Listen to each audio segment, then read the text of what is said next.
How to delete Snapchat story. Hey guys, welcome back to our channel. So today in this video tutorial, we'll be discussing about deleting your Snapchat story. So now let's get started. First of all, you need to go ahead and launch your Snapchat application. Make sure that it's updated to its latest version and you're also logged in with your specific account. Now in the top left corner of your screen, you will see your avatar icon most of the time. But if you've added any story on your Snapchat, you will see the story preview.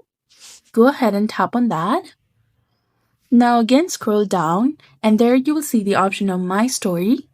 Go ahead and tap on that. And this will let you view your story that you've added within 24 hours. Once you tap on your story, you will see the bin icon in the bottom that is beside the save option. Go ahead and tap on that. And this will ask you if you're sure that you want to permanently delete this snap. But remember that its metrics will still count towards the story.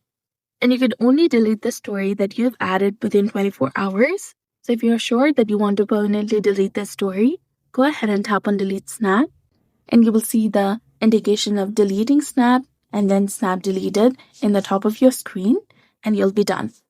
So this is exactly how you can go ahead and delete a Snapchat story on your Snapchat application. So if you found this guide helpful, please like, share, and subscribe. Thanks for watching.